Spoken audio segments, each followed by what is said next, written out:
Les premières amères gouttes de pluie tombèrent comme des accusations sur le visage levé de Penelope Ashworth, chacune un rappel glacial que même le temps conspirait contre elle en cette misérable après-midi de fin juin, et elle se tenait parfaitement immobile sous l'abri inadéquat du kiosque à musique abandonné de Hyde Park, sa robe de mousseline déjà trempée jusqu'à sa chemise, regardant la voiture de Lord Marcus Cleverly disparaître dans le rideau gris de l'orage, sans même un regard en arrière de l'homme qui, quelques instants auparavant, discutait de leur avenir potentiel avec tout l'enthousiasme de quelqu'un qui choisirait des morceaux de viande chez le boucher. 6 mois, pensa-t-elle, ses doigts se resserrant autour du bouquet de roses qu'il lui avait apporté, leurs pétales déjà affaissés sous le déluge soudain. 6 mois à endurer ces leçons condescendantes sur la manière dont une femme doit se comporter. 6 mois à prétendre ne pas remarquer lorsque son regard s'égarait vers des jeunes filles plus jeunes, plus jolies, plus riches à chaque événement social. 6 mois de questions pleines d'espoir de sa mère chaque matin pour savoir si Lord Cleverly avait enfin clarifié ses intentions. Et voilà comment tout se terminait, avec lui marmonnant quelque chose, à propos d'une affaire urgente, nécessitant son attention immédiate, et grimpant dans sa voiture sèche et confortable, tandis qu'elle se tenait là comme une idiote, déjà trempée, déjà l'objet de chuchotements et de doigts pointés de la foule à la mode, qui se promenait dans le parc quelques minutes seulement, avant que l'orage n'éclate. Le ciel avait pris la couleur de prune meurtrie avec une rapidité choquante, le genre de tempête estivale qui arrivait sans prévenir et poussait le beau monde à se disperser vers ses équipages, comme des insectes fuyant la lumière. Et Pénélope les regardait partir avec l'observation détachée de quelqu'un cataloguant sa propre humiliation pour référence future, notant le sourire narquois à peine dissimulé de Lady Pemberton, alors que son laquais l'aidait à monter dans sa barouche, marquant la façon dont Madame Hartwell chuchotait derrière son éventail à sa fille, tout en regardant directement Pénélope, emmagasinant le son des rires masculins d'un groupe de jeunes dandies qui trouvaient quelque chose d'amusant dans le spectacle de Miss Ashworth debout, seule, sous la pluie. Elle ne pleurerait pas, cela elle le savait avec une certitude absolue,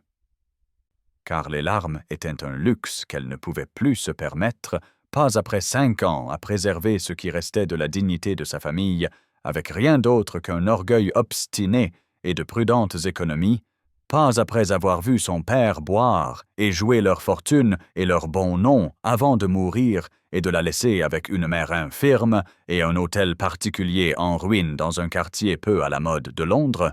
pas après s'être hissé de nouveau jusqu'aux franges de la respectabilité par la seule force de sa volonté, seulement pour que Marcus Cleverly se serve d'elle comme d'un pis-aller, pendant qu'il cherchait quelqu'un de mieux. La pluie s'intensifia, passant de gouttes éparses à une véritable averse, et elle entendit le craquement du tonnerre rouler à travers le parc, vit le lac de la Serpentine fouetté en petites vagues agitées par le vent, regarda les sols se courber et se balancer comme des danseurs exécutant un ballet frénétique, nota comment les quelques ombrelles restantes dans le parc se retournaient et devaient être abandonnées par leurs propriétaires. Observa la vapeur s'élever des sentiers chauffés par le soleil lorsque la pluie froide les frappait, et à travers tout cela, elle resta immobile, car le mouvement exigerait une décision,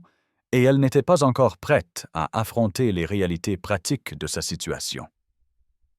3 miles à parcourir à pied pour rentrer chez elle dans une robe trempée,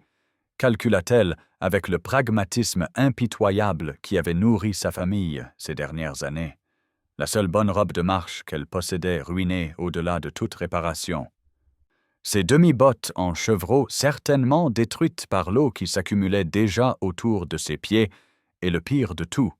l'explication qu'elle devrait offrir à sa mère, sa chère et optimiste maman, qui croyait que Lord Cleverly était leur salut, qui avait déjà commencé à planifier le modeste petit déjeuner de mariage qu'elle pouvait se permettre, qui attendrait près de la fenêtre, en guettant le retour de Pénélope, avec de bonnes nouvelles.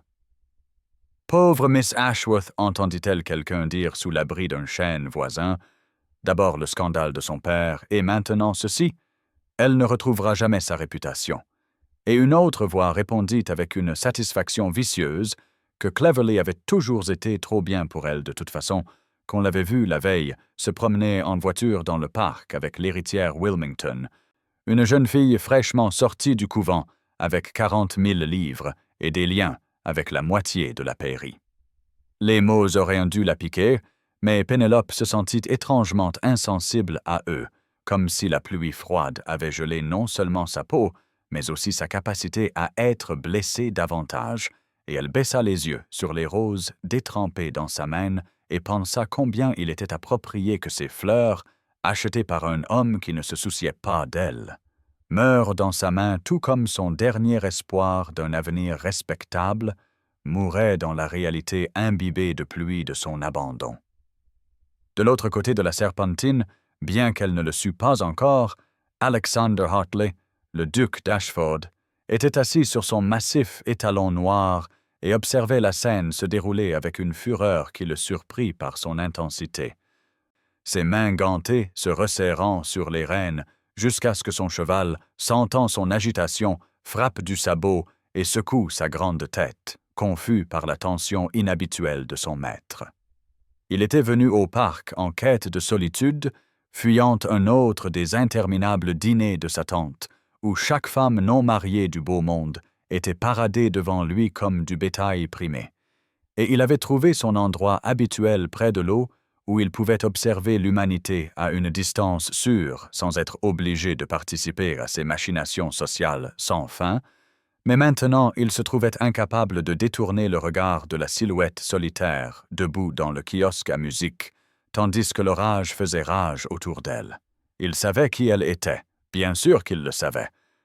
car Alexander Hartley se faisait un devoir de tout savoir sur tous ceux qui évoluaient dans la société londonienne, en particulier ceux qui souffraient de ses cruautés.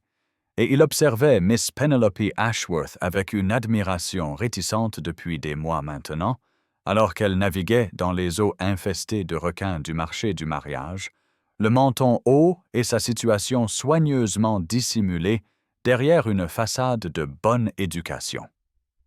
Il l'avait vue une fois au théâtre, dans la loge la moins chère, portant une robe qui avait été retournée et refaite avec tant d'habileté que seul quelqu'un regardant de près le remarquerait, assise à côté d'une femme mince qui devait être sa mère infirme, et il avait remarqué comment le visage de Pénélope s'illuminait d'une joie sincère pendant la représentation,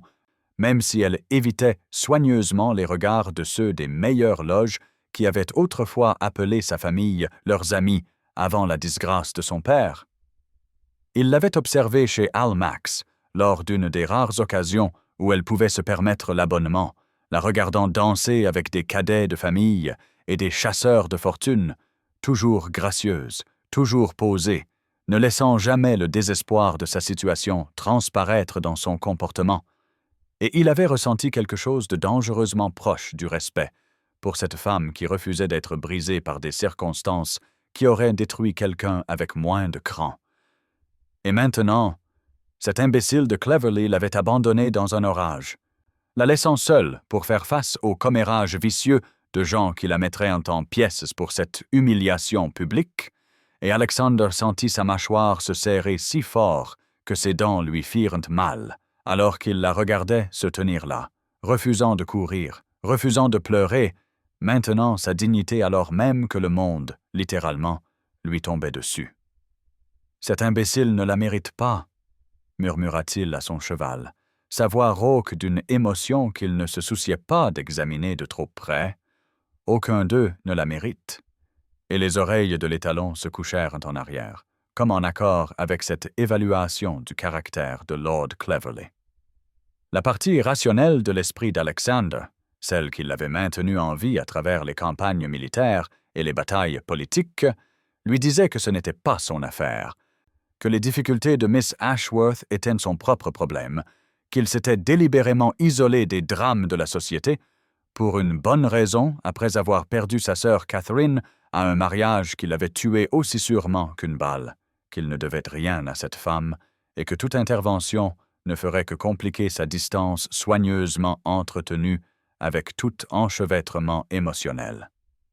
Mais il y avait une autre partie de lui, enfouie profondément sous des années de froideur cultivée et d'isolement délibéré, qui se souvenait de ce que c'était que d'arriver trop tard, de trouver quelqu'un que l'on aurait dû protéger déjà perdu sans espoir de salut. Et cette partie de lui calculait déjà la distance à travers le parc, sachant déjà qu'il ne voulait pas.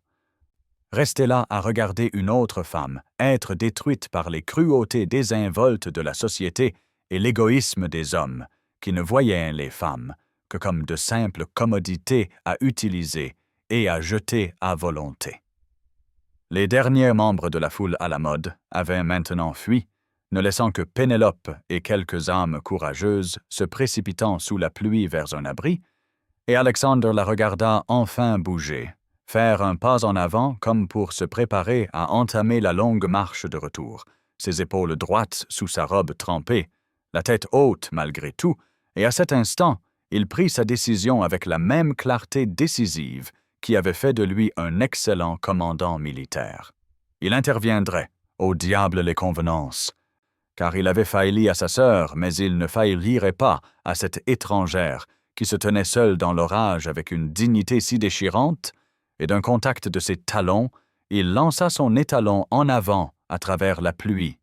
le tonnerre grondant au-dessus de sa tête, comme si la nature elle-même reconnaissait l'importance de ce qui allait se dérouler.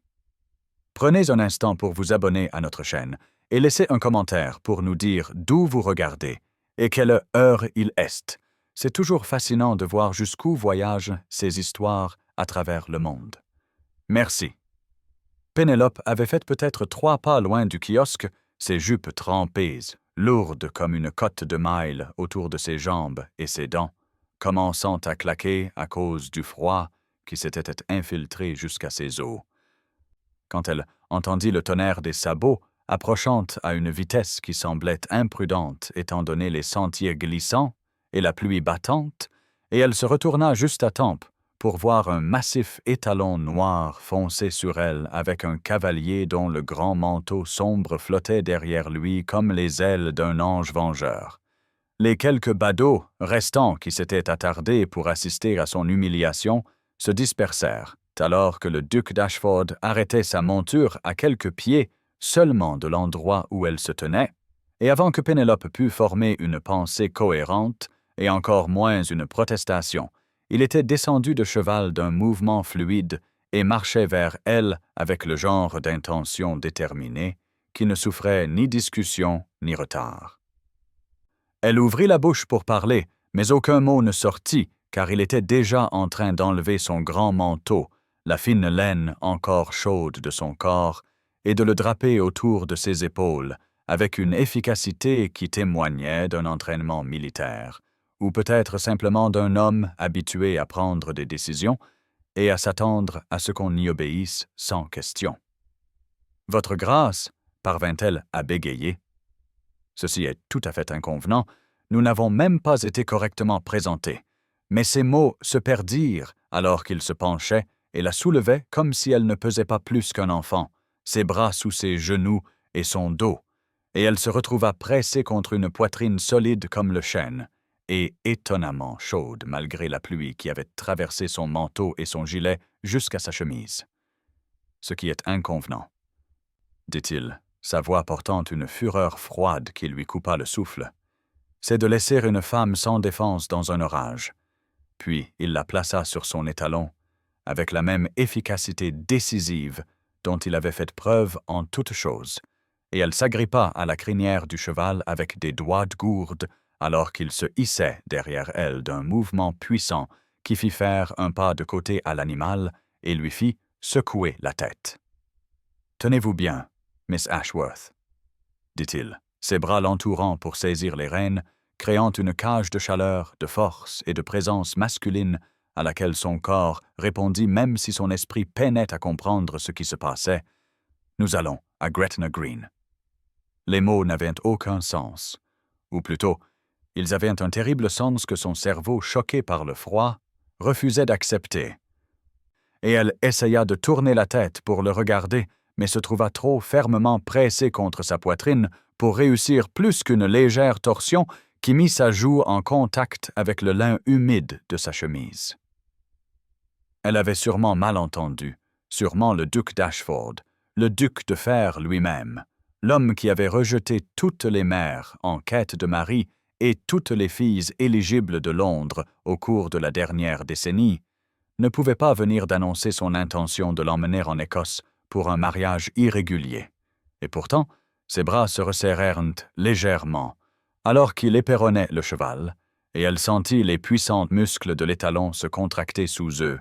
alors qu'il commençait à avancer sous la pluie à un rythme qui faisait gicler l'eau des flaques sur les sentiers. « Votre réputation est désormais détruite, » dit-il.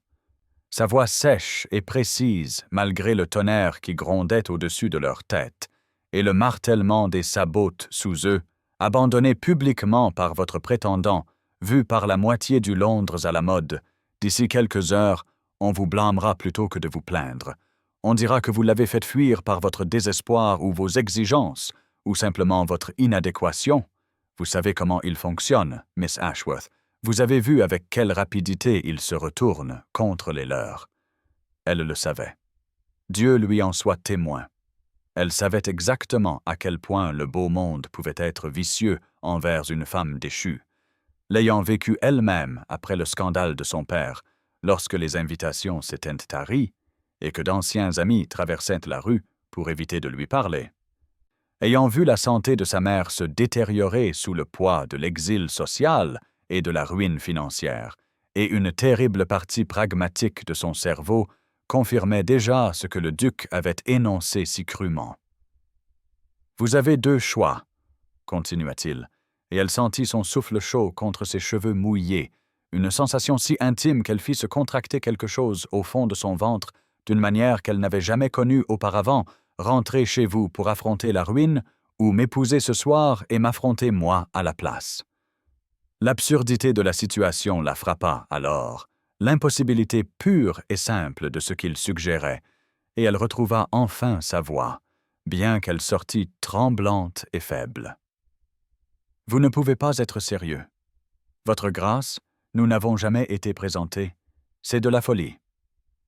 Vous ne pouvez pas simplement enlever une femme et annoncer votre intention de l'épouser comme si vous discutiez du temps qu'il fait. Je sais tout ce qui est nécessaire, » répondit-il, et il y avait quelque chose dans son ton qui lui fit réaliser qu'il était entièrement sérieux. « Vous êtes Penelope Ashworth, fille du défunt vicomte Ashworth qui a perdu sa fortune et son bon nom aux cartes. Vous avez passé 5 ans à prendre soin de votre mère infirme, tout en repoussant les chasseurs de fortune qui convoitent le domaine restant de votre famille. Vous avez 26 ans et êtes considéré comme définitivement laissé pour compte. Et cet imbécile de Cleverley était votre dernière tentative désespérée d'un parti respectable. Ai-je tort sur un point particulier? » La récitation désinvolte des misères de sa vie, livrée sur ce ton froid et précis alors qu'il galopait sous la pluie, aurait dû la mettre en colère, mais au lieu de cela, elle sentit un frisson qui n'avait rien à voir avec ses vêtements mouillés se répandre dans sa poitrine. « Vous m'avez fait espionner, » murmura-t-elle. Et ce n'était pas une question, mais une déclaration d'une terrible compréhension. « Vous m'observez. »« Je me fais un devoir, » dit-il, et ils quittaient maintenant le parc proprement dit et s'engageaient dans les rues où quelques âmes courageuses se dépêchaient encore sous l'orage, mais aucune ne prêtait attention à un homme à cheval avec ce qui semblait être sa femme ou sa sœur tenue devant lui, de savoir qui souffre de la cruauté de la société. Je vous ai regardé pendant que Cleverley vous faisait la cour avec un œil toujours tourné vers des perspectives plus riches. Je vous ai regardé endurer sa condescendance avec grâce. Je l'ai regardé vous abandonner. Je ne regarderai pas pendant que vous êtes détruite par cela. Alors c'est de la pitié, dit-elle. Et elle sentit sa colonne vertébrale se raidir malgré le froid, le choc et l'étrange chaleur qui se propageait dans son corps, là où il était pressé contre le sien. « Vous me sauvez par pitié. » Ses bras se resserrèrent autour d'elle. Pas douloureusement, mais avec une emphase indubitable. et sa voix lorsqu'il parla était devenue dure comme l'acier. « C'est la justice, dit-il, et peut-être de l'autoprotection. J'ai 34 ans, et je suis las de repousser les mères marieuses. Vous avez besoin de protection et de statut. J'ai besoin d'une épouse qui ne m'ennuiera pas à en devenir fou avec des conversations insipides. Nous sommes tous deux des personnes pragmatiques, Miss Ashworth. C'est une solution pragmatique. Elle aurait dû protester, exiger qu'il la ramène chez elle, crier à l'aide aux passantes devant lesquelles il passait maintenant au petit galop qui dévorait les rues de Londres à une vitesse choquante. Mais son corps avait de tout autres idées, car pour la première fois depuis ce qui semblait être des années, elle avait cessé de trembler. La combinaison de son grand manteau et de la chaleur de son corps, chassant le froid glacial qui s'était installé en elle pendant ces interminables minutes passées seule sous la pluie. Une partie d'elle reconnaissait qu'elle devrait être terrifiée, que c'était précisément le genre de situation scandaleuse contre laquelle on mettait en garde les jeunes filles, qu'accepter cette proposition folle la lierait pour toujours à un homme qu'elle ne connaissait pas et qui, de toute évidence, ne l'aimait pas. Mais une autre partie, la partie pragmatique et impitoyable, qui avait empêché sa famille de mourir de faim ces dernières années, calculait rapidement les avantages d'un tel arrangement. En tant que duchesse d'Ashford,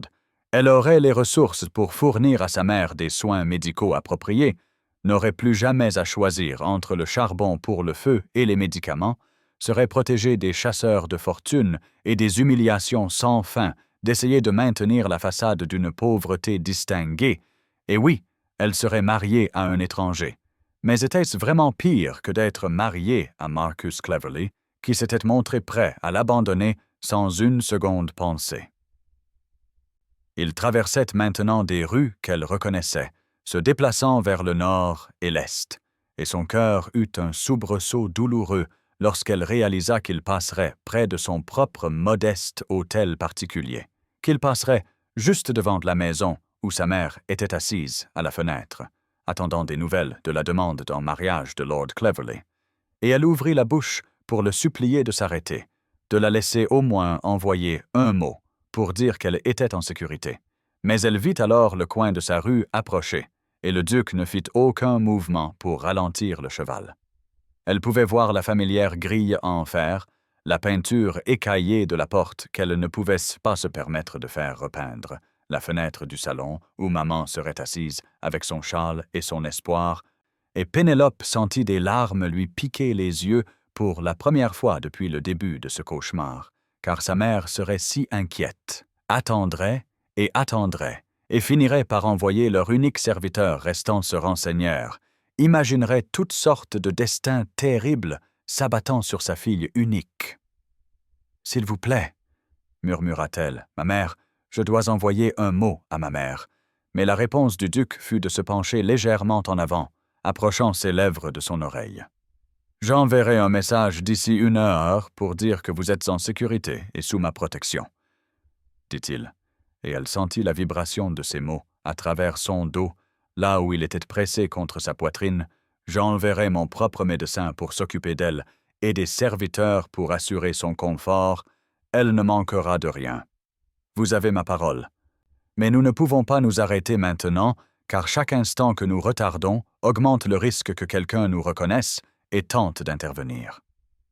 Le pragmatisme de la chose, la preuve évidente qu'il avait pensé même à ces détails, aurait dû la rassurer. Mais au lieu de cela, cela lui fit réaliser à quel point il avait minutieusement planifié cette intervention, combien de temps il avait dû observer et attendre une occasion d'agir, et elle ne savait pas si elle devait être reconnaissante ou terrifiée par les implications. Ils avaient maintenant laissé les rues familières de Londres derrière eux et se dirigeaient vers les faubourgs où les bâtiments s'espaçaient, et la route s'étendait vers le nord, en direction de la grande route qui mènerait finalement à l'Écosse, et la pluie ne montrait aucun signe de faiblir. Si ce n'est qu'elle s'était intensifiée en un véritable déluge qui transformait le monde en nuances de gris et rendait impossible de voir à plus de quelques mètres dans n'importe quelle direction. Elle prit conscience de petits détails avec la perception accrue qui venait du choc. La façon dont ses bras se contractaient, lorsqu'il guidait le cheval autour d'une flaque particulièrement profonde, le rythme régulier de sa respiration, qui suggérait qu'il n'était pas du tout affecté par l'effort physique de contrôler un puissant étalon à vive allure sous un orage. Le léger parfum de bois de santal et de cuir qui s'accrochait à son grand manteau et semblait l'envelopper de sa chaleur masculine, et le plus troublant, la façon dont son corps s'était moulé au sien sans pensée consciente,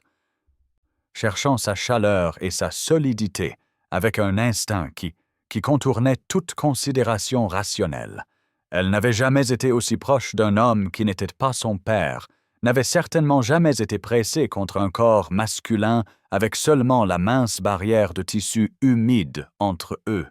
et elle se trouva sensiblement consciente des plans durs de sa poitrine, de la force des bras qui l'encerclaient, de la puissance des cuisses qui serraient le cheval de chaque côté de ses propres jambes, et quelque chose de chaud et d'inconnu se déroula dans son ventre à ses observations.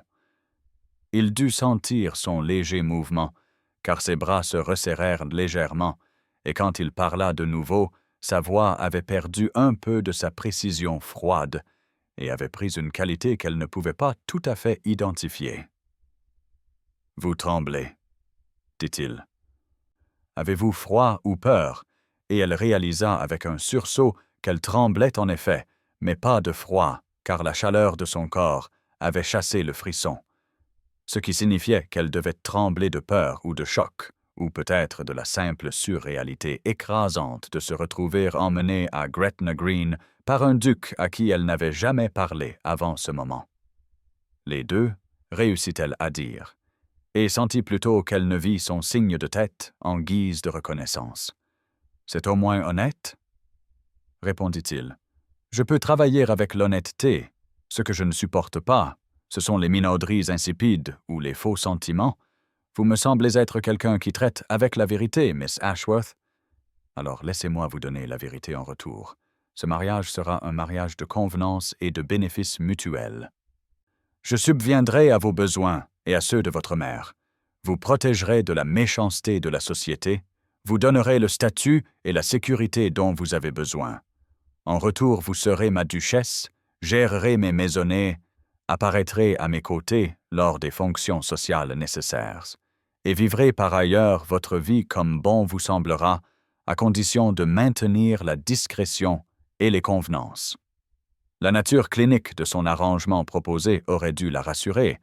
aurait dû faire passer cela pour rien de plus qu'une transaction commerciale, mais au lieu de cela, elle se sentit étrangement blessée par son rejet désinvolte de toute possibilité d'affection ou de camaraderie, comme s'il embauchait une gouvernante plutôt que de prendre une épouse. « Et qu'en est-il des enfants ?» s'entendit-elle demander. « Qu'en est-il des héritiers ?»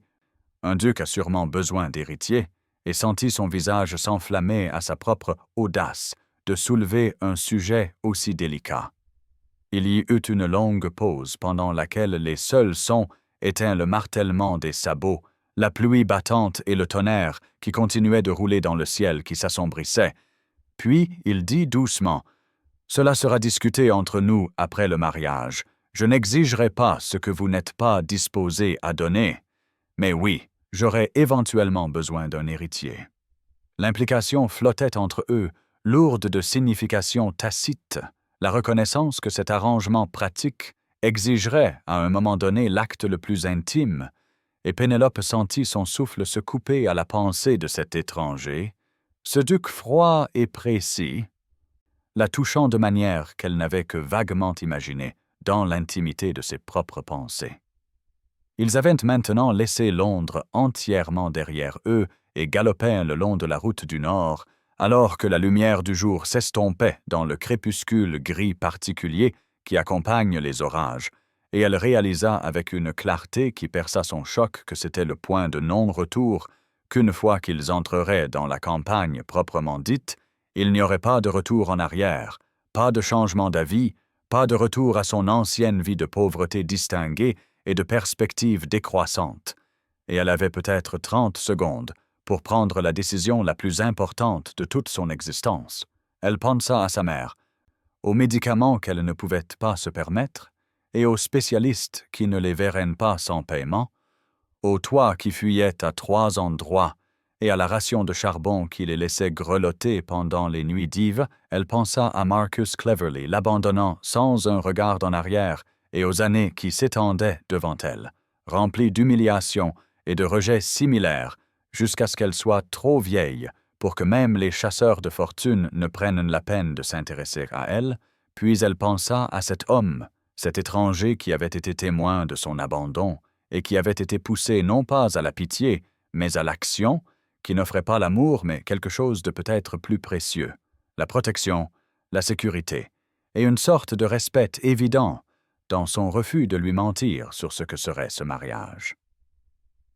Elle prit une profonde inspiration, la sentit gonfler ses poumons contre sa poitrine, et fit son choix par le silence, par l'absence de protestation, par la subtile relaxation de son corps contre le sien, qui signifiait l'acceptation, sinon l'enthousiasme. Et elle le sentit enregistrer sa reddition dans le léger relâchement de la tension de ses bras et l'expiration presque imperceptible qui suggérait qu'il n'avait pas été entièrement certain qu'elle acquiescerait à ce plan insensé. Ils chevauchèrent dans l'obscurité grandissante, la pluie un rideau d'argent autour d'eux, se dirigeant vers le nord, vers l'Écosse, et un avenir qu'elle ne pouvait commencer à imaginer, et Penelope Ashworth, bientôt Hartley, duchesse d'Ashford, ferma les yeux et s'autorisa à ressentir, juste pour un instant, quelque chose qui ressemblait dangereusement à de l'espoir. L'échoppe du forgeron à Gretna Green sentait la fumée de charbon, le métal chaud et quelque chose d'indéfinissablement écossais que Pénélope ne pouvait nommer, et elle se tenait là, dans des vêtements empruntés trop grands pour sa silhouette élancée. La deuxième meilleure robe de la femme du forgeron flottant sur ses épaules, tandis que sa propre robe ruinée séchait devant le feu, regardant le duc d'Ashford organiser leur mariage avec la même efficacité froide qu'il pourrait utiliser pour acheter un cheval ou négocier un contrat commercial. Ils étaient arrivés vers minuit après le voyage le plus long et le plus surréaliste de la vie de Pénélope, des heures passées pressées contre la poitrine d'un homme qu'elle ne connaissait pas, tandis que ses bras puissants l'encerclaient et que son étalon dévorait les miles entre Londres et l'Écosse avec une détermination implacable, et elle avait traversé tout cela dans un état de détachement onirique, comme si elle se regardait de très loin, incapable de croire tout à fait que cela se produisait, qu'elle fuyait vraiment vers Gretna Green comme une héroïne de roman à sensation, que le duc de Fer lui-même l'avait hissée sur son cheval et avait déclaré son intention de l'épouser avant même qu'elle ait pu comprendre ce qu'il offrait. Le forgeron, un Écossais aux larges épaules, aux yeux bienveillants et aux mains marquées par des années de travail du métal chaud, les regardait avec une expression d'inquiétude amusée qui suggérait qu'il avait célébré de nombreux mariages hâtifs dans son échoppe, mais aucun avec des visages aussi sinistres que celui-ci. Et quand il leur demanda s'ils étaient certains de cette décision, s'ils ne voulaient pas attendre le matin, quand les esprits seraient plus clairs et que les décisions pourraient être prises avec une réflexion appropriée, Pénélope s'entendit parler avec une fermeté inattendue, disant qu'elle était plus sûre de cela qu'elle ne l'avait été de quoi que ce soit cet après-midi-là, que oui, elle était certaine, même si elle n'était pas certaine du tout, mais savait avec une conviction profonde que retourner à Londres non mariée après cette fuite folle détruirait le peu qui restait de sa réputation au-delà de tout espoir de rétablissement.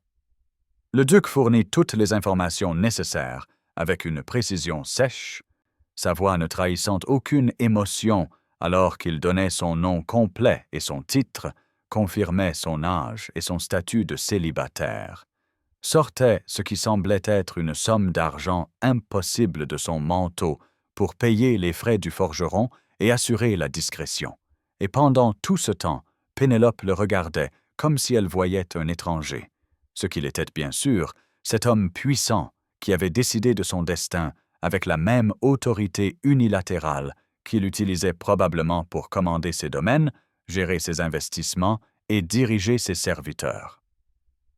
La cérémonie elle-même fut brève et étrangement intime, malgré la nature fonctionnelle des événements, menés à la lueur des bougies qui projetaient des ombres dansantes sur les murs de pierre brute et rendaient toute la scène encore plus irréelle. Comme quelque chose se passant dans un conte de fées ou un rêve fiévreux, et quand le forgeron demanda avec son fort accent écossais si elle, Penelope Margaret Ashworth, prenait cet homme pour son légitime époux, elle se retrouva à lever les yeux vers les yeux gris du duc pour la première fois depuis qu'il l'avait hissé sur son cheval à Hyde Park. Ce qu'elle y vit n'était pas de l'amour, certainement pas la passion romantique que les jeunes filles rêvent de trouver dans les yeux de leur mari le jour de leur mariage. Mais il y avait autre chose, quelque chose qui ressemblait étrangement à du désespoir. Une sorte de détermination sinistre mêlée à ce qui aurait pu être de la peur ou de l'espoir, ou peut-être les deux. Et elle le reconnut, car elle sentait le même enchevêtrement confus d'émotions gronder dans sa propre poitrine.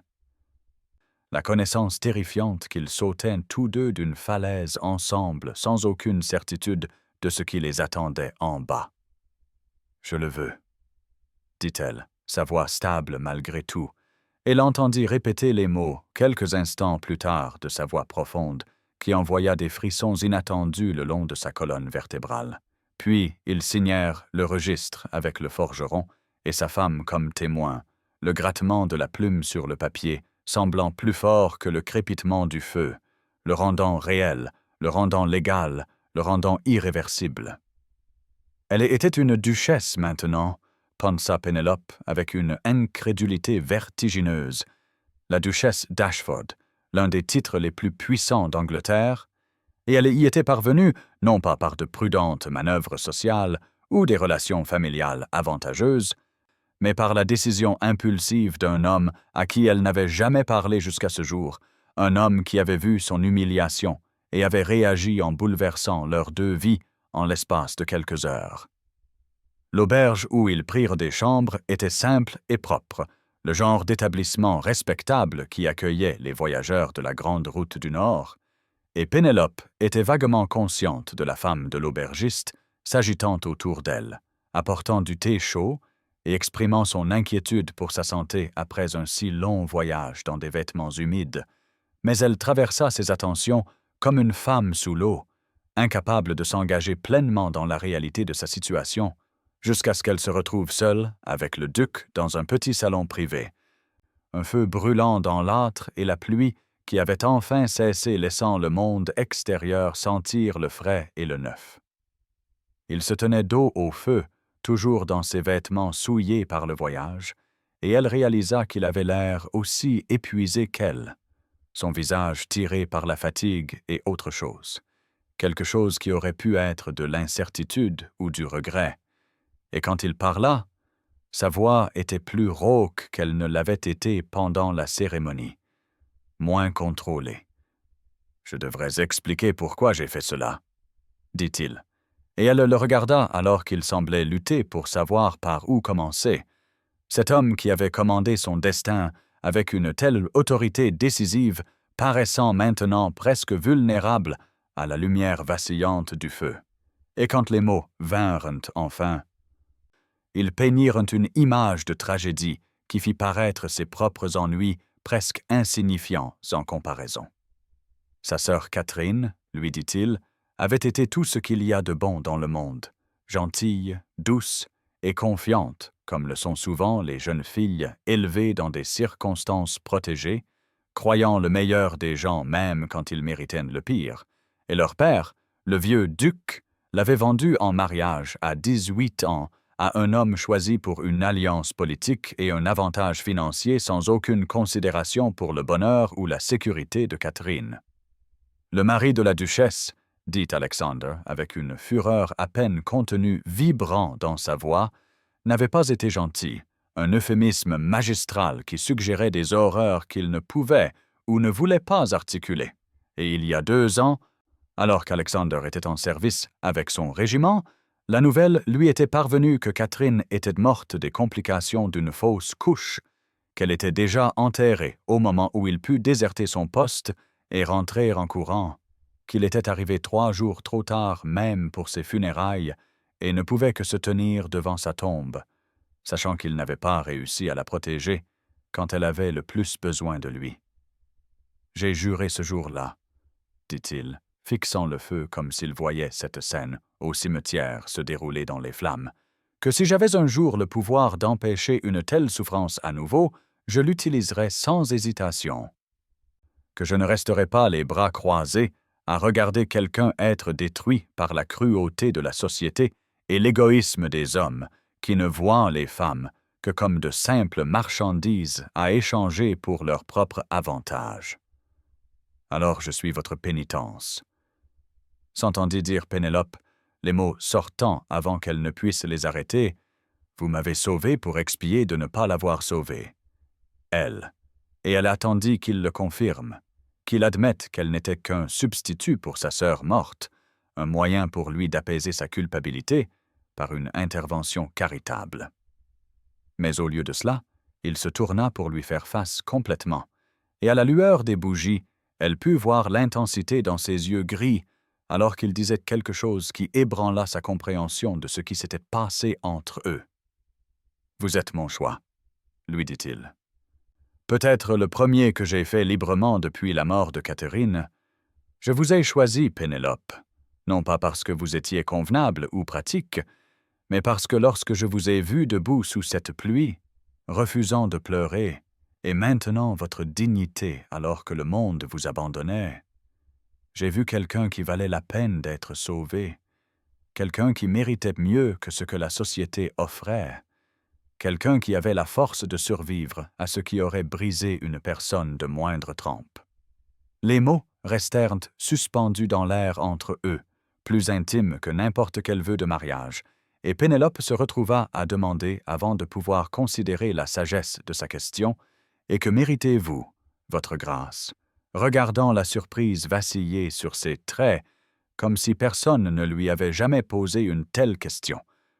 comme si ses propres besoins et désirs étaient devenus si subsumés sous le devoir et la culpabilité qu'il avait oublié qu'il avait le droit de vouloir quoi que ce soit pour lui-même. « Je n'ai pas considéré cela depuis un certain temps, » admit-il après une longue pause, et il y avait quelque chose de presque perdu dans son expression qui fit mal au cœur de Pénélope pour cet homme puissant qui semblait aussi piégé par ses circonstances qu'elle l'avait été par les siennes, tous deux cherchant à s'échapper à travers ce mariage insensé qui pourrait s'avérer être leur salut ou leur perte. Le moment s'étira entre eux, fragile et hésitant, jusqu'à ce qu'ils semblent enfin se ressaisir et redeviennent le duc décisif qui avait orchestré leur fuite, l'informant qu'il avait pris la liberté de réserver 2 chambres, qu'elle aurait de l'intimité et du temps pour se reposer, que sa mère serait immédiatement envoyée chercher et installée dans sa maison de Londres avec les meilleurs soins médicaux disponibles, qu'elle n'avait pas à s'inquiéter des convenances ou des attentes ce soir ou n'importe quel autre soir jusqu'à ce qu'elle soit prête. Avant qu'ils ne se séparent pour leurs chambres respectives, il prit sa main avec une douceur surprenante. Cet homme qui avait géré tout le reste avec une autorité si ferme, et la porta à ses lèvres dans un geste qui aurait dû paraître mécanique, mais qui envoya à la place une chaleur se répandre dans son corps refroidi. Et il murmura contre ses phalanges « Je ne vous abandonnerai jamais, votre grâce. Quoi que devienne ce mariage, vous avez ma parole sur ce point. » Et elle le crut avec une certitude qui défiait la logique. Seule dans sa chambre, simple et propre avec des draps blancs et une fenêtre donnant sur la campagne écossaise assombrie, Pénélope s'autorisa enfin à ressentir tout ce qu'elle avait contenu depuis que la voiture de Marcus Cleverley avait disparu sous la pluie. Et elle pleura, de grands sanglots secouants, qui n'avaient rien à voir avec la tristesse et tout à voir avec le soulagement écrasant que quelqu'un soit intervenu, qu'elle n'était plus seule, même si elle ne comprenait pas entièrement pourquoi cette personne, en particulier, avait choisi de se soucier de son sort. Dans sa propre chambre, au bout du couloir, Alexander resta éveillé, fixant le plafond, écoutant les bruits nocturnes de la campagne écossaise filtrant par sa fenêtre, le bêlement lointain des moutons, le craquement des poutres qui se tassaient,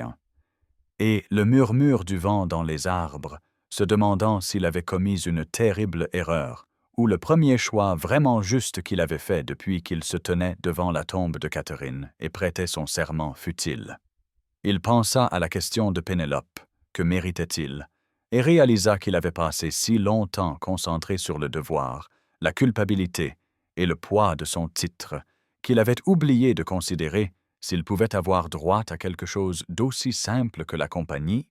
d'aussi profond que la compréhension, d'aussi inattendu que la possibilité que ce mariage de convenance désespérée puisse devenir quelque chose qu'aucun d'eux n'avait anticipé, en signant ce registre dans l'échoppe du forgeron. Le sommeil le fuyait, alors qu'il rejouait le moment où elle l'avait regardé dans les yeux pendant la cérémonie, et où il avait vu non pas de la gratitude ou de la peur, mais un miroir de ses propres émotions compliquées, le même espoir désespéré que peut-être ils avaient tous deux trouvé l'un en l'autre une évasion des prisons de leurs circonstances respectives, et il se demanda si elle était éveillée dans sa propre chambre, pensant à des choses similaires, ou si l'épuisement l'avait emporté, lui accordant la paix qui continuait à lui échapper dans l'obscurité de cette nuit de noces qui ne ressemblait à aucune autre nuit de noces de l'histoire, deux étrangers légalement liés, mais physiquement séparés, connectés seulement par un traumatisme mutuel et le fragile fil de la possibilité que peut-être, juste peut-être, ils n'avaient pas pris la pire décision de leur vie en acceptant d'affronter un avenir incertain ensemble plutôt qu'une destruction certaine séparément. 3 jours après leur mariage de minuit en Écosse, Pénélope retourna à Londres en tant que duchesse d'Ashford et découvrit que son absence avait créé un scandale de si magnifiques proportions que même elle, qui avait vécu la disgrâce publique de son père et l'exil social qui s'ensuivit, n'était pas préparée à la pure méchanceté de la réaction de la société à son élévation soudaine. Marcus Cleverly, ce parangon de lâcheté qu'il avait abandonné sous la pluie sans un regard en arrière, avait apparemment passé les jours intermédiaires à élaborer un récit qui le présentait comme la partie lésée et Pénélope comme une aventurière intrigante, qui avait orchestré son propre abandon dans le cadre d'un complot élaboré pour piéger un mari plus riche et plus puissant, et le beau monde, toujours avide de scandale et prêt à croire le pire de quiconque s'élevait au-dessus de sa condition, s'était emparé de cette histoire avec une malice joyeuse. L'hôtel particulier du duc à Londres était une révélation de richesse et de pouvoir qui faisait paraître la modeste maison de ville de Pénélope comme une cabane de jardin en comparaison, avec ses hauts plafonds, ses œuvres d'art inestimables et une armée de serviteurs qui la regardaient avec des expressions allant de la curiosité au scepticisme mal dissimulé. Et elle se déplaçait dans ses pièces palatiales en se sentant comme une usurpatrice jouant à se déguiser avec des parures empruntées, entourée de choses qui ne pourraient jamais vraiment être siennes. Peu importe ce que prétendait le registre de mariage.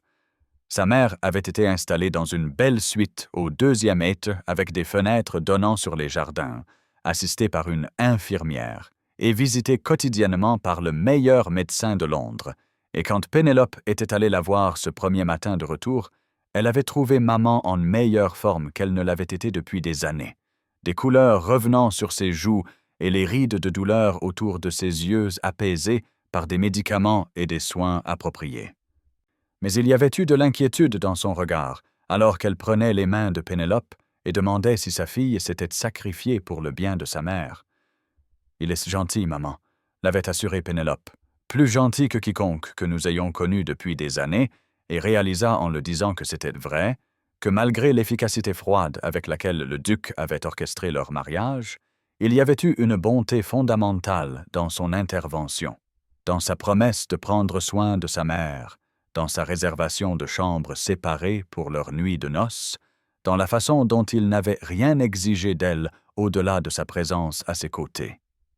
Le bal que le duc organisa pour présenter sa nouvelle duchesse était un exercice calculé de guerre sociale, un événement que personne d'important n'osait décliner, car refuser l'invitation du duc d'Ashford équivaudrait à un suicide social, et Pénélope s'était tenue à côté de son mari dans la file de réception, portant une robe qui coûtait plus que ce que sa famille avait dépensé en vêtements au cours des 5 dernières années, sentant le poids de centaines d'yeux l'évaluant, la jugeant et la trouvant insuffisante. Elle avait observé les visages de femmes qu'il avait autrefois appelées amies, les avait vues s'approcher avec de faux sourires et des griffes à peine dissimulées,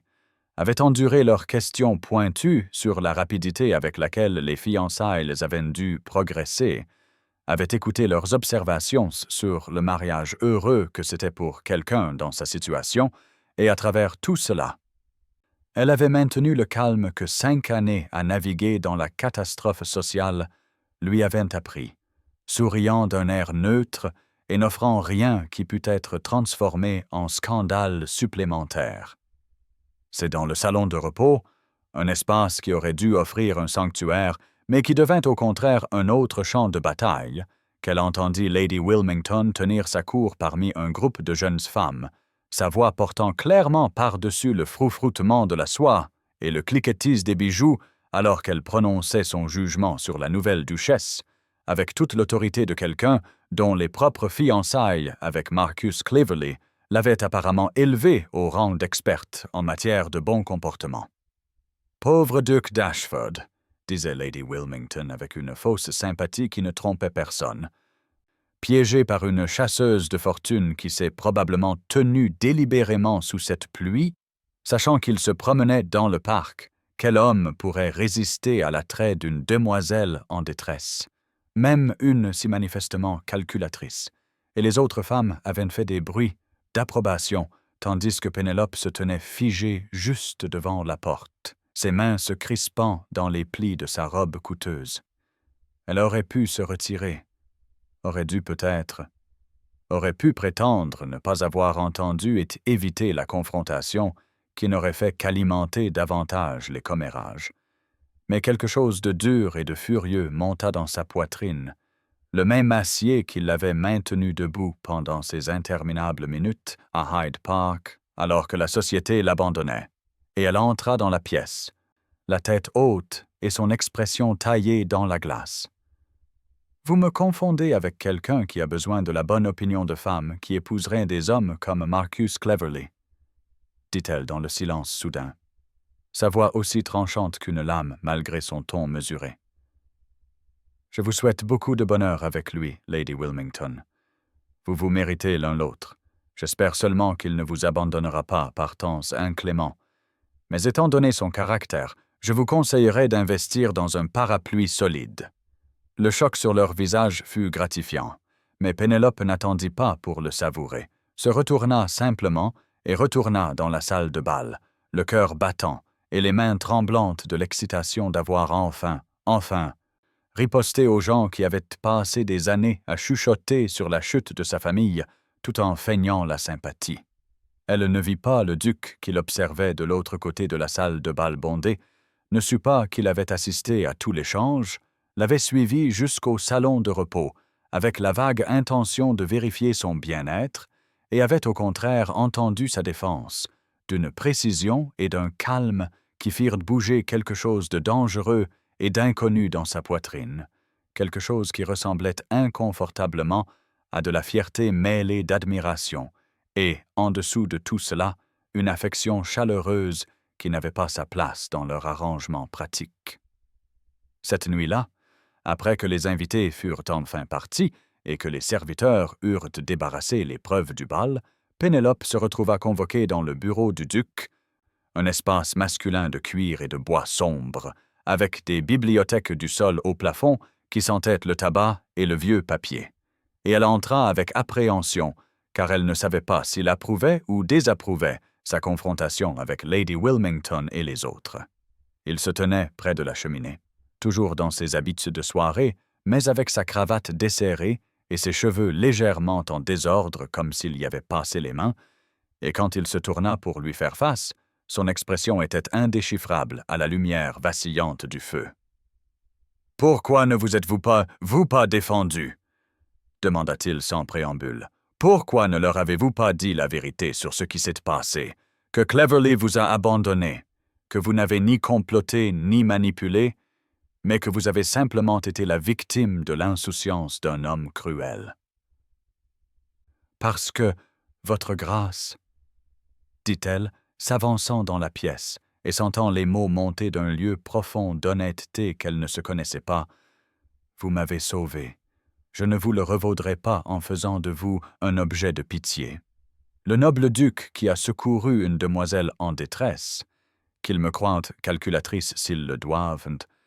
je peux supporter leur dédain. J'ai des années de pratique à supporter bien pire.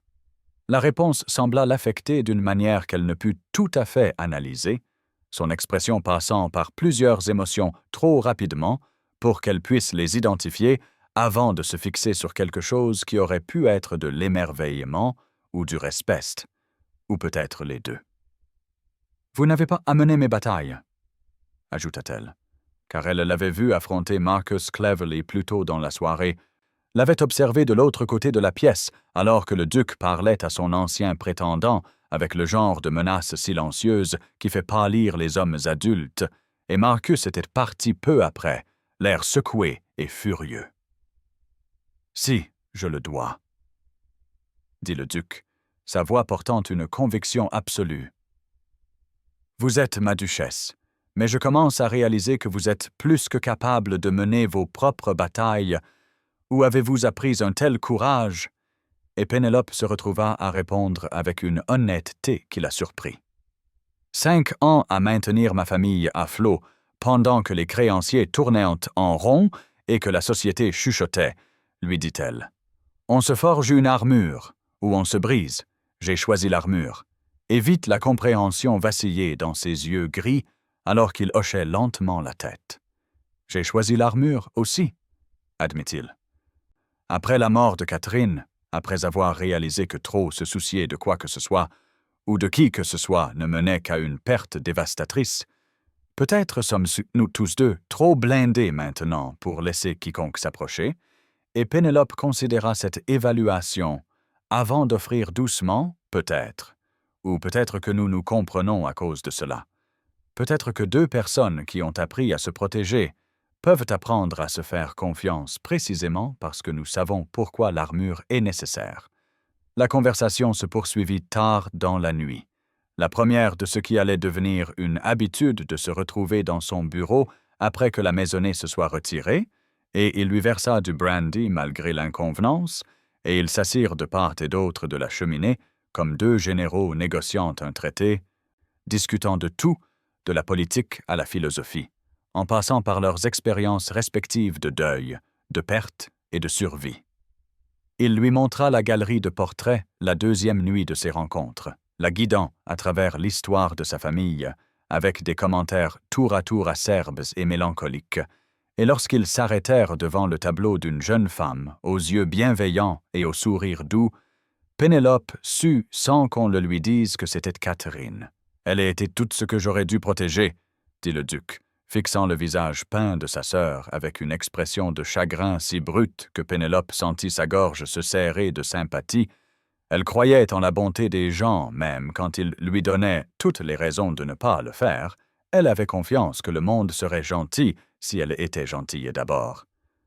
Et cela l'a détruite. Cette confiance l'a détruite. Ils se tinrent en silence devant le portrait, et Pénélope se retrouva à tendre la main pour prendre la sienne, un geste de réconfort qui les surprit tous les deux, et il ne la retira pas, mais serra ses doigts comme si elle était une ancre dans une mer agitée.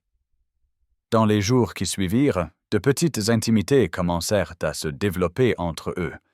Le genre de familiarité inconsciente qui vient de la proximité et de l'expérience partagée, il commença à lui prendre le bras naturellement quand ils marchaient ensemble, la guidant à travers les pièces avec une main au creux de ses reins.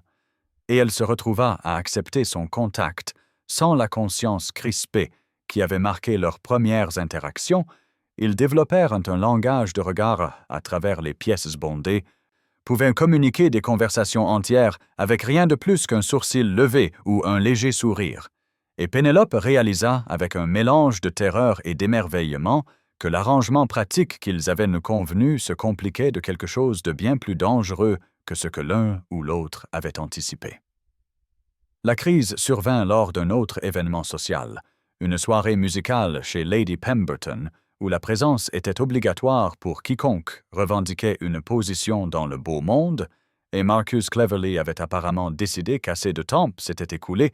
pour qu'il puisse aborder le duc avec ce qu'il considérait clairement comme une conversation raisonnable d'homme à homme sur la situation.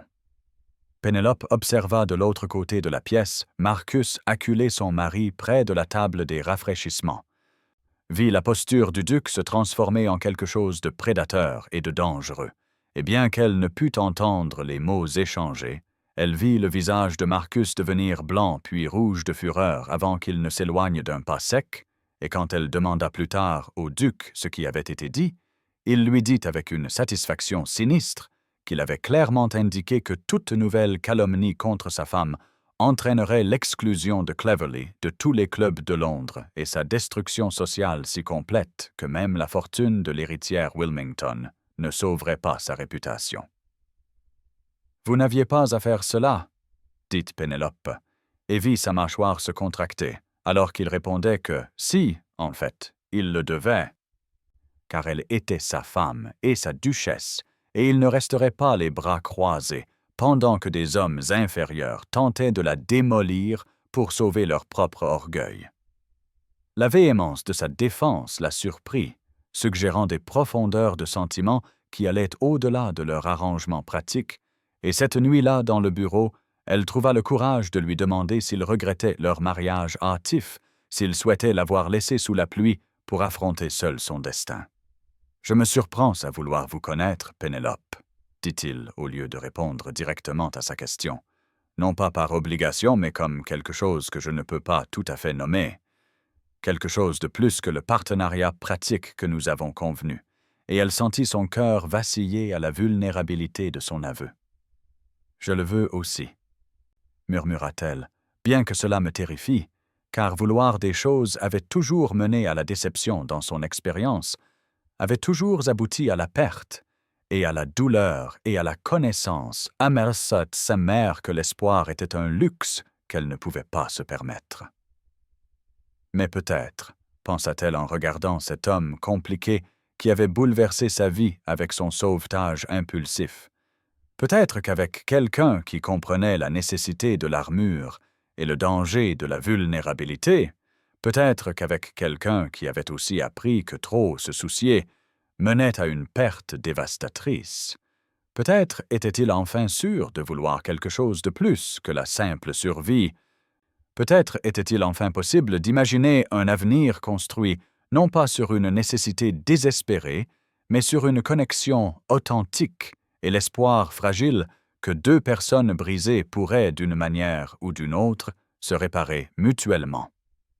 6 semaines après leur mariage, Pénélope se réveilla un matin dans sa luxueuse chambre aux tentures de soie et aux meubles français importés, et réalisa avec une horreur naissante qu'elle était tombée amoureuse de son mari, non pas de l'affection prudente d'un partenariat de convenance ou de l'attachement reconnaissant d'une femme sauvée à son sauveur, mais d'un véritable amour profond qui ébranle l'âme,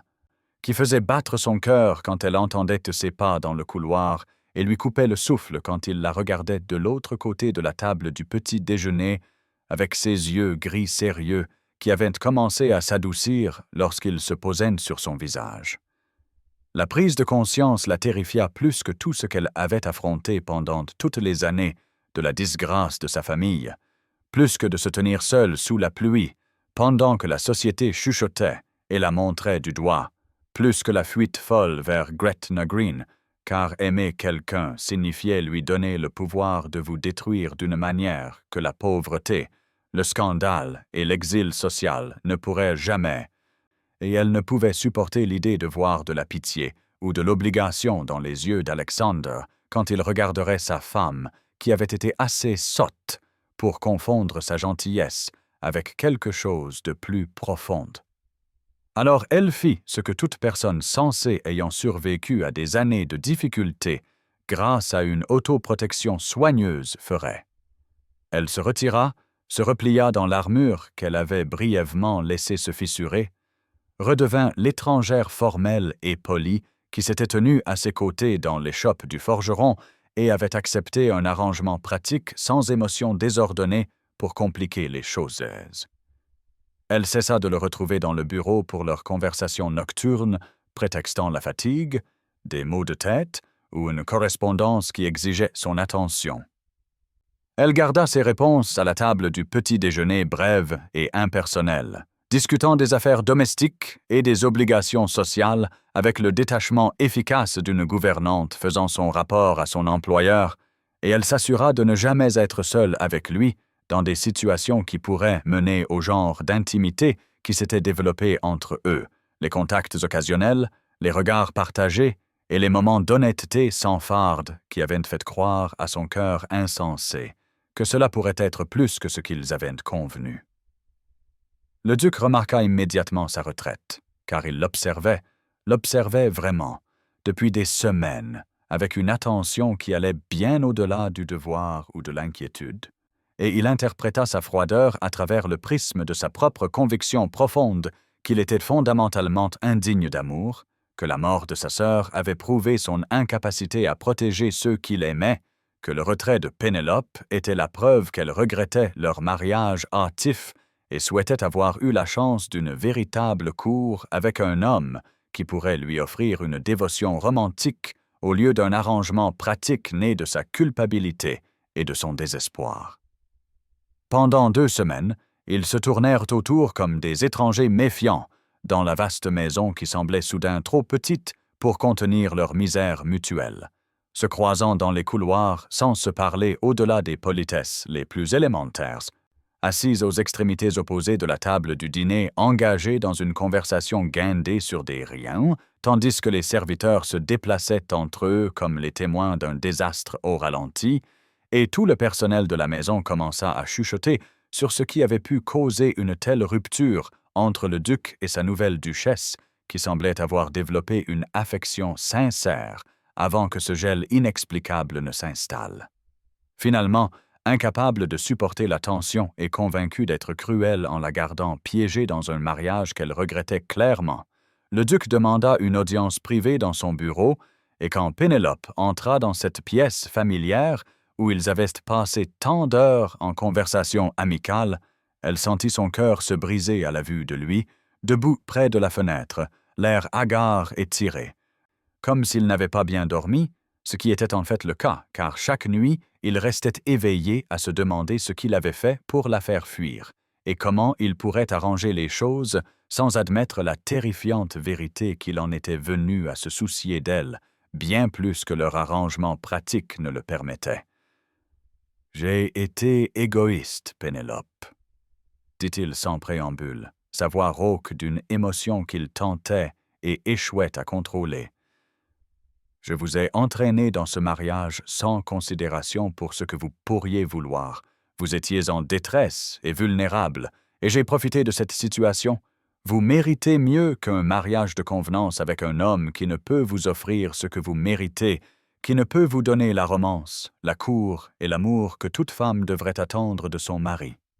Les mots frappèrent Pénélope comme des coups physiques, car elle y entendit la confirmation de ses pires craintes, qu'il lui disait gentiment qu'il ne pouvait pas l'aimer, qu'elle ne devait ni s'attendre ni espérer quoi que ce soit au-delà de l'arrangement pratique qu'ils avaient convenu, et son orgueil se dressa féroce et protecteur, pour l'empêcher de voir à quel point sa distance prudente l'avait blessé. « Je comprends, votre grâce, »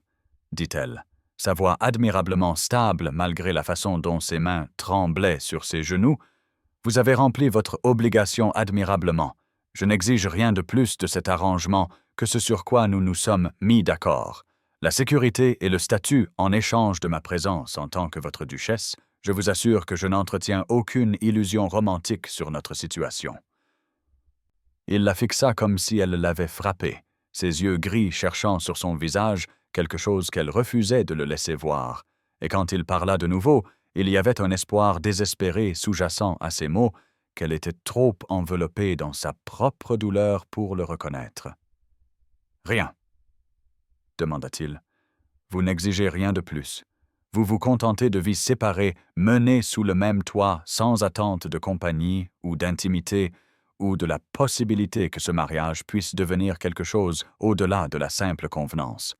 Et elle l'entendit comme s'il confirmait les limites qu'elle avait fixées, alors qu'en réalité, il la suppliait de les franchir, de lui dire qu'elle voulait plus, de lui donner la permission de courtiser sa propre femme et de tenter de gagner le cœur auquel il avait déjà perdu le sien. « Rien », confirma-t-elle. Sa voix froide comme la glace pour l'empêcher de se briser. « Merci pour votre honnêteté, votre grâce. J'apprécie votre franchise sur les limites de notre arrangement. » Et elle se leva avant qu'il ne puisse dire quoi que ce soit d'autre, avant que son calme ne puisse voler en éclats, et quitta le bureau, la tête haute et le cœur en miettes. Les 2 semaines qui suivirent furent une sorte de torture particulière pour eux deux. Le duc s'enterra dans les affaires parlementaires et la gestion de ses domaines, passant de longues heures loin de la maison ou enfermé dans son bureau, avec des registres et une correspondance qui ne pouvaient combler le vide douloureux que son absence créait, tandis que Pénélope se jetait dans les œuvres de charité, avec le dévouement féroce de quelqu'un essayant de fuir ses propres pensées, visitant les hôpitaux et les orphelinats et organisant des secours pour les pauvres avec une énergie qui impressionnait tous ceux qui travaillaient avec elle, et ne trompait personne qui regardait d'assez près pour voir les ombres sous ses yeux et la fragilité de ses sourires. La mère de Pénélope, maintenant complètement rétablie et l'œil vif avec une santé retrouvée, observait la misère de sa fille avec une frustration croissante, jusqu'à ce que finalement elle ne puisse plus le supporter et affronte Pénélope dans son salon un après-midi. « Tu l'aimes, mon enfant, » dit-elle sans préambule. « Je le vois dans chaque regard que tu lui lances quand tu penses que personne ne regarde. Dans la façon dont tu tressailles quand il entre dans une pièce comme si sa simple présence te causait de la douleur. Pourquoi ne lui dis-tu pas ce que tu ressens? Pourquoi vous torturez-vous, toi et lui, avec cette fausse distance? » « Parce qu'il ne m'aime pas. »« Maman, » répondit Pénélope, son calme se brisant enfin pour révéler la douleur brute en dessous. « Il m'a sauvée de la ruine, et je suis reconnaissante. Mais ce n'est pas la même chose que l'amour. Il m'a épousée par culpabilité pour la mort de sa sœur. Je suis sa pénitence et sa seconde chance de sauver quelqu'un. Et je ne peux supporter de voir de la pitié dans ses yeux quand il réalisera que j'ai été assez sotte pour vouloir plus que ce qu'il peut donner. » Sa mère essaya d'argumenter, mais Pénélope refusa de l'entendre, convaincue de la vérité de sa propre interprétation, aveugle à toute preuve qui pourrait contredire sa certitude qu'Alexander ne la voyait que comme une obligation noblement remplie. Puis Marcus Cleverley, maintenant marié à Lady Wilmington et découvrant qu'une fortune ne compensait pas une vie passée avec une femme superficielle et exigeante qui lui rappelait quotidiennement qu'elle s'était contentée de lui lorsque de meilleures perspectives ne s'étaient pas matérialisées, décida dans un accès de dépit de répandre une rumeur si cruelle et si parfaitement calibrée pour blesser qu'elle se répandit dans la société londonienne comme une traînée de poudre. Le duc d'Ashford, raconta Marcus à quiconque voulait bien l'écouter dans son club, avait épousé Penelope Ashworth à la suite d'un pari fait pendant ses années à Cambridge. Un défi entre amis pour sauver la vieille fille la plus pathétique de Londres et l'élever au rang de duchesse comme preuve ultime du pouvoir et du caprice aristocratique. Toute la scène dramatique de Hyde Park avait été orchestrée par le duc lui-même, y compris l'orage providentiel et le sauvetage au galop. La pauvre Miss Ashworth n'avait été qu'un pion dans un jeu cruel joué par des nobles ennuyés. Le mensonge était vicieux et juste assez plausible, étant donné la réputation de calcul froid du duc et la vitesse apparemment improbable de leur cour et de leur mariage pour qu'ils gagnent du terrain parmi ceux qui étaient avides de croire le pire. Et quand Pénélope l'entendit par un tiers de sa couturière, qui pensait que la duchesse devrait savoir ce qui se disait, elle sentit le dernier espoir fragile qu'elle avait nourri, malgré tout mourir enfin dans sa poitrine. Elle n'affronta pas le duc, car à quoi bon, si la rumeur était vraie, l'affronter ne ferait que le forcer soit à admettre la terrible vérité, soit à mentir pour ménager ses sentiments et si elle était fausse, lui demander de la nier révélerait à quel point elle se souciait de son opinion,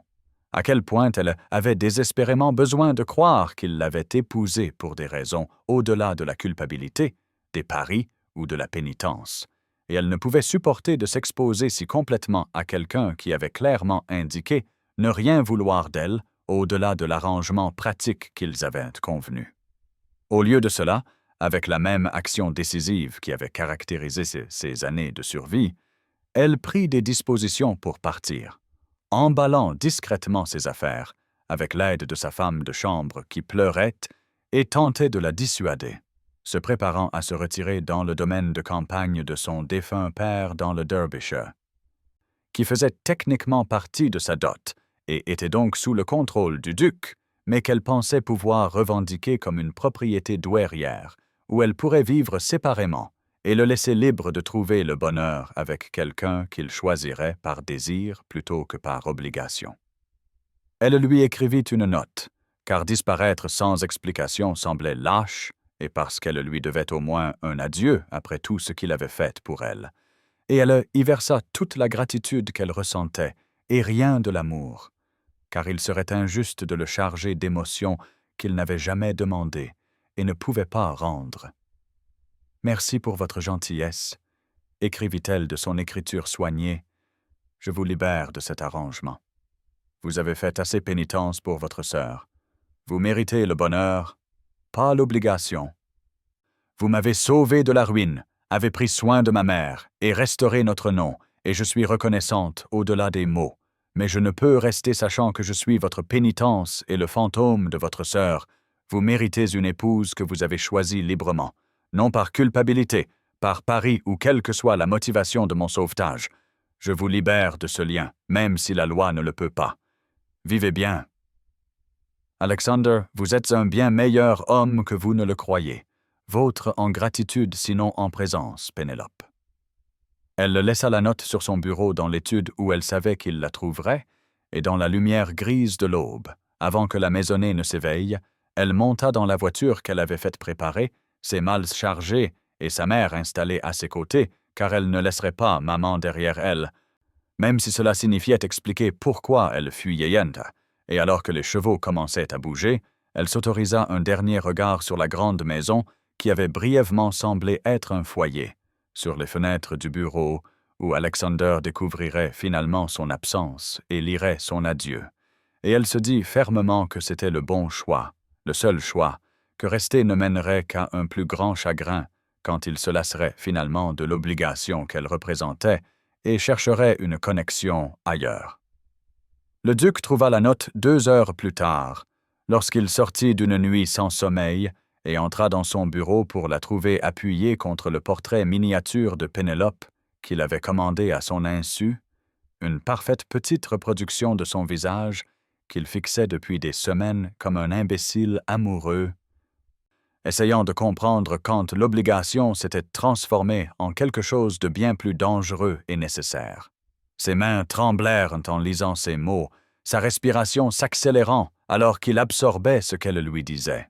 qu'elle se croyait sa pénitence, qu'elle croyait le mensonge vicieux sur le pari, qu'elle le libérait de leur mariage comme si c'était un fardeau dont il avait aspiré à se défaire, alors qu'en vérité c'était devenu la chose la plus importante de sa vie, sans qu'il réalise tout à fait quand ni comment c'était arrivé. Il la lut 2 fois, puis froissa le papier dans son poing et rugit, un son inarticulé d'angoisse et de fureur qui fit accourir son valet, convaincu que son maître devait être blessé ou attaqué, et quand le serviteur fit irruption par la porte, il trouva le duc debout au milieu de son bureau. La dévastation peinte sur ses traits et une note froissée serrée dans sa main. « Elle est partie, » dit Alexander, sa voix rauque d'une émotion qu'il avait passé des années à apprendre à réprimer. « Elle pense que je l'ai épousée par culpabilité. Elle croit ce maudit mensonge sur un pari. Elle s'est convaincue qu'elle est mon obligation et ma pénitence, alors que la vérité est qu'elle est devenue tout. Et j'ai été trop lâche pour le lui dire, trop effrayé par la vulnérabilité, pour admettre que j'ai besoin d'elle bien plus qu'elle n'a jamais eu besoin de moi. » Le valet, qui avait servi le duc depuis avant la mort de Catherine et n'avait jamais vu son maître stoïque manifester un sentiment aussi brut, demanda doucement où la duchesse était partie, et quand Alexander lui dit le Derbyshire, le visage ridé de l'homme se plissa en quelque chose qui aurait pu être un sourire. « Alors allez la chercher, votre grâce, » dit-il simplement. « Allez lui dire ce que vous auriez dû lui dire il y a des semaines, que ce mariage a cessé de concerner la pénitence au moment où vous avez réalisé qu'elle n'était pas une demoiselle à sauver, mais une femme à aimer. » Et le duc regarda ce serviteur qui avait été témoin de chaque instant de son chagrin pour Catherine et de son repli émotionnel subséquent, et vit la compréhension et l'encouragement dans les yeux du vieil homme. Il avait raison, bien sûr, pensa Alexander, alors qu'il se tenait là, serrant la note d'adieu de Pénélope, et sentant quelque chose se fendre dans sa poitrine, l'armure prudente qu'il avait maintenue pendant des années se brisant pour révéler la vérité vulnérable en dessous. Il avait été un lâche, s'était caché derrière leur arrangement pratique et sa propre indignité plutôt que de risquer la terrifiante vulnérabilité d'admettre qu'il était tombé complètement et irrévocablement amoureux de sa femme, avait eu trop peur de la perte pour se battre pour ce qu'il voulait le plus, mais Pénélope s'était battue pour sa dignité à Hyde Park et sa réputation au bal et la survie de sa famille pendant 5 années brutales, et il serait damné s'il la laissait croire un instant de plus qu'elle était autre chose qu'absolument essentielle à son bonheur, à son avenir et à sa capacité même de respirer. Il irait la chercher, décida-t-il avec la même clarté décisive qu'il avait envoyé galoper sous la pluie pour la secourir 6 semaines auparavant. Il chevaucherait jusqu'au Derbyshire et lui dirait toute la vérité qu'il avait eu trop peur de dire, et si elle le rejetait, au moins le ferait-elle en connaissant toute l'étendue de ses sentiments, plutôt que de travailler sous la fausse croyance qu'elle avait jamais été autre chose que voulue, chérie, et absolument nécessaire à un homme qui avait renoncé à son propre bonheur jusqu'à ce qu'elle se tienne seule sous la pluie et lui rappelle à quoi ressemblait le courage. Le duc trouva la note de Pénélope à l'aube, le soleil à peine levé à l'horizon, peignant son bureau de nuances de gris et d'or qui semblaient se moquer de l'obscurité qui descendait sur son cœur alors qu'il lisait ces mots soignés le libérant de leur mariage, et pendant exactement 3 minutes, il resta assis dans une paralysie stupéfaite, son esprit refusant de traiter ce que ses yeux lui disaient, qu'elle était partie, qu'elle se croyait sa pénitence, qu'elle croyait au mensonge vicieux d'un pari alors que la vérité était tellement plus compliquée et terrifiante que n'importe quelle rumeur ne pourrait le capturer.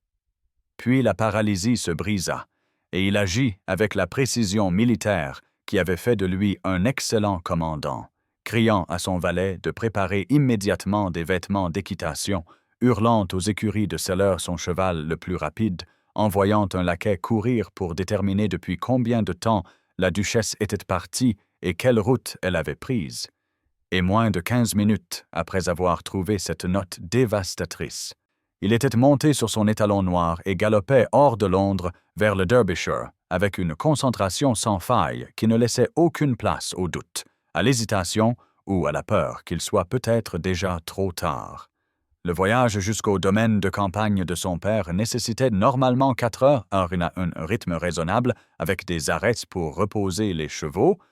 mais Alexander poussa sa monture sans pitié, changeant de cheval 2 fois dans des relais de poste et faisant le trajet en 2 heures et demie de chevauchée intense qui le laissa débraillé et couvert de boue, au-delà de se soucier de son apparence, car la seule chose qui importait était d'atteindre Pénélope avant qu'elle ne se convainque plus profondément qu'elle n'était pas désirée, avant que la distance entre eux ne devienne trop grande pour être comblée par de simples mots et des déclarations désespérées. Il la trouva dans le jardin envahi par la végétation derrière le manoir, un espace autrefois magnifique tombé dans un délabrement pittoresque pendant les années de difficultés financières de sa famille, des rosiers sauvages courant sur des murs de pierre en ruine et du lierre grimpant sur des sentiers que l'herbe avait commencé à reconquérir, et elle était assise sur un banc de pierre usé par le temps, ne portant pas les soies et satins coûteux qu'il lui avait fournis, mais une vieille robe simple de mousseline bleue délavée qui devait dater d'avant la disgrâce de son père, et elle semblait plus elle-même qu'elle ne l'avait jamais été dans toutes les parures de duchesse, plus réelle, plus présente et absolument essentielle à sa survie. Il pleuvait à nouveau, une chaude averse d'été qui transformait le jardin en quelque chose sorti d'un tableau, des gouttes glissant des pétales de rose et créant des ondulations dans le bassin de la vieille fontaine. Et quand elle entendit le tonnerre des sabots remontant l'allée, elle se tourna avec une expression de confusion qui se transforma en choc en le reconnaissant, se levant lentement de son banc alors qu'il apparaissait. Et il vit sur son visage un écho de ce moment à Hyde Park, la même incrédulité figée, la même question dans ses yeux sur le fait de savoir si c'était un sauvetage ou toute autre chose. Il descendit de cheval avant que sa monture ne soit complètement arrêtée. Ses bottes heurtant le sol boueux avec une éclaboussure qui projeta de l'eau sur ses culottes d'équitation déjà trempées. Et il marcha vers elle avec détermination, résolution et une terreur grondant dans sa poitrine, car c'était le moment. C'était le moment où il serait enfin honnête sur tout ce qu'il ressentait, et si elle le rejetait, au moins le ferait-elle en connaissant la vérité complète, plutôt que l'histoire partielle qu'il s'était racontée pendant des semaines. « Je suis amoureux de vous, » dit-il sans préambule, sans excuse, sa voix rauque de la chevauchée intense et de l'émotion qu'il n'essayait plus de contenir. « Je suis amoureux de vous depuis que vous avez refusé de pleurer sous cet orage, depuis que vous avez regardé la cruauté de la société en face sans broncher, depuis que vous avez compris mon chagrin sans que j'aie à l'expliquer, depuis que vous avez tenu tête à Lady Wilmington avec un sang-froid si parfait que j'ai eu envie d'applaudir. Je ne vous ai pas épousé par culpabilité ou par pénitence ou à cause d'un maudit pari, je vous ai épousé parce qu'à cet instant à Hyde Park, je vous ai vu et j'ai pensé. La voilà, la seule femme en Angleterre qui pourrait peut-être me comprendre, qui a assez survécu pour savoir ce que la force signifie vraiment, qui ne m'ennuiera pas, ne me dorlotera pas ou ne me traitera pas comme un prix à gagner. » Pénélope le fixa, la pluie ruisselant sur son visage, se mêlant à ce qui aurait pu être des larmes, ses mains jointes à sa taille et son expression passant par l'incrédulité, l'espoir et la peur si rapidement qu'il pouvait à peine suivre les émotions,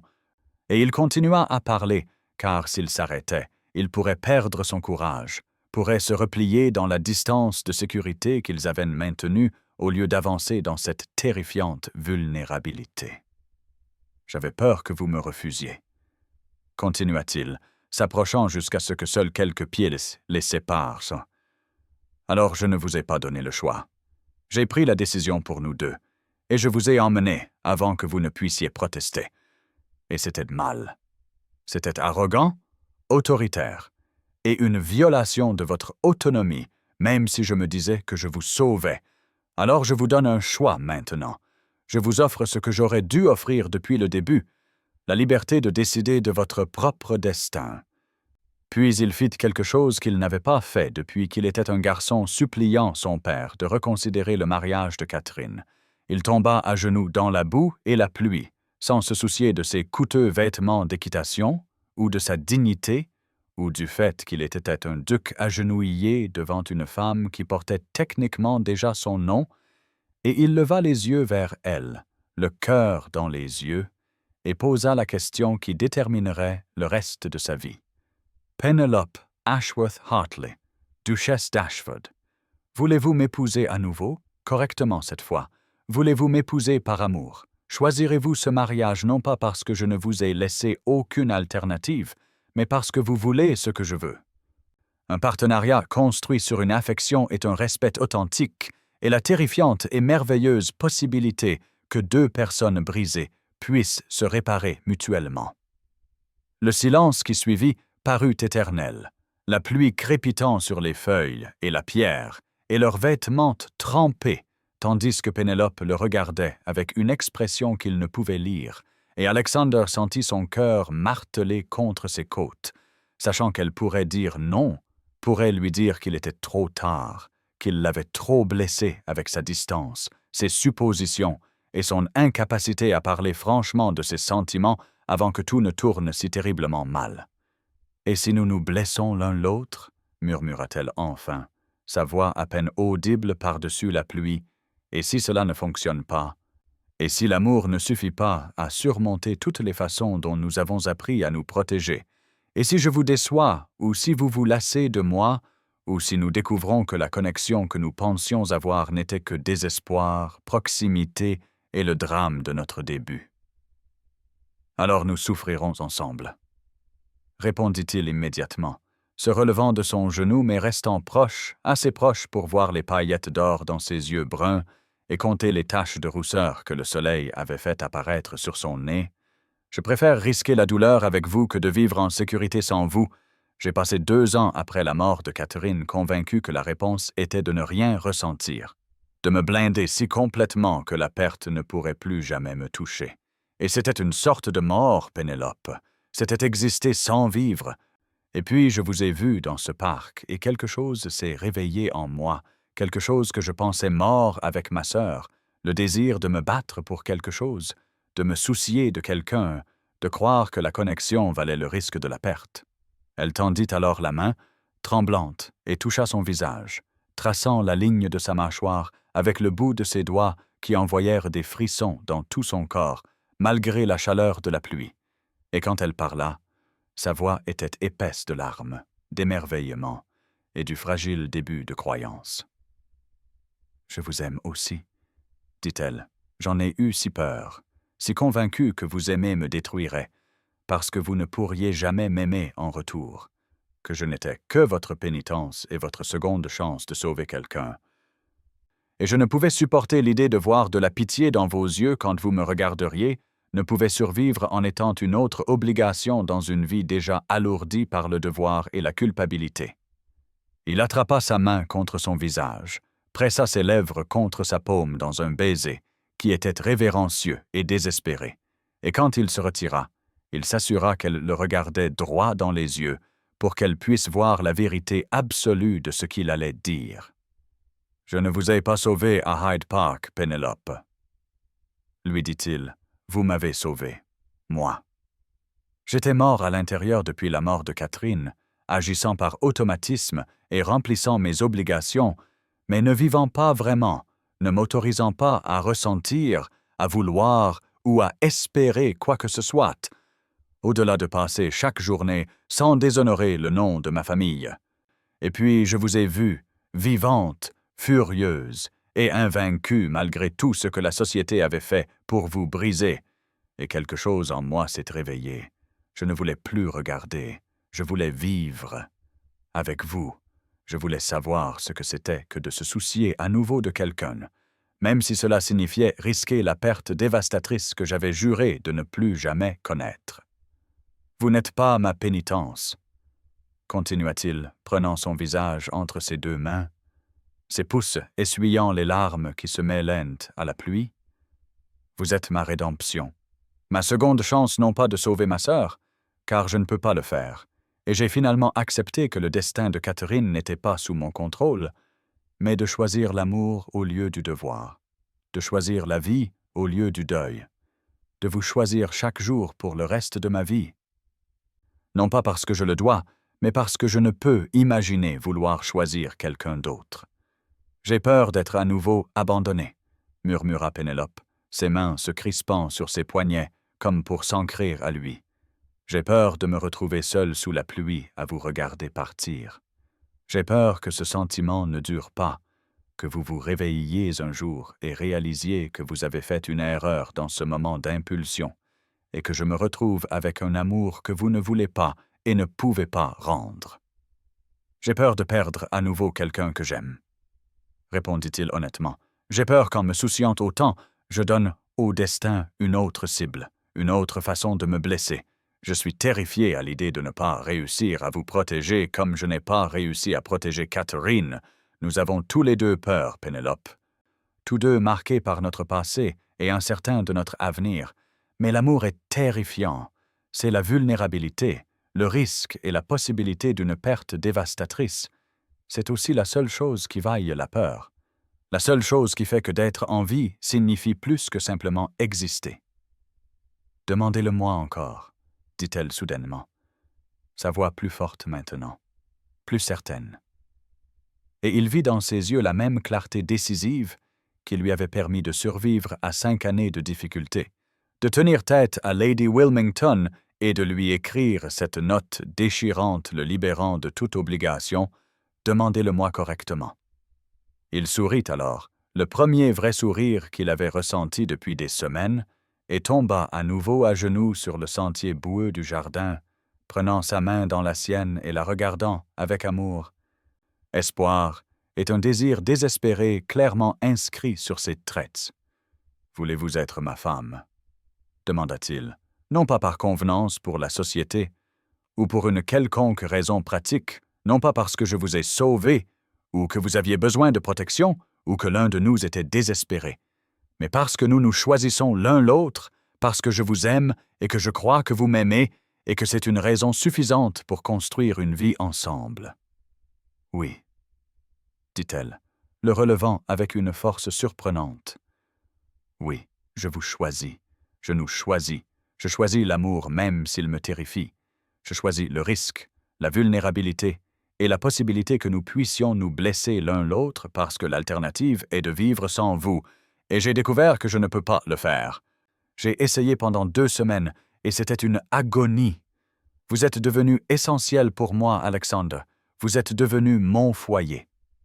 Il l'embrassa alors. Enfin, désespérément, toute l'émotion des dernières semaines se déversant dans la pression de ses lèvres contre les siennes, et elle lui rendit son baiser avec une ferveur égale, ses bras s'enroulant autour de son cou, tandis que les siens encerclaient sa taille, l'attirant si près qu'il n'y avait plus d'espace entre eux, et ils restèrent sous la pluie, s'embrassant comme s'ils étaient les 2 seules personnes au monde, comme si rien n'existait au-delà de ce jardin, de ce moment,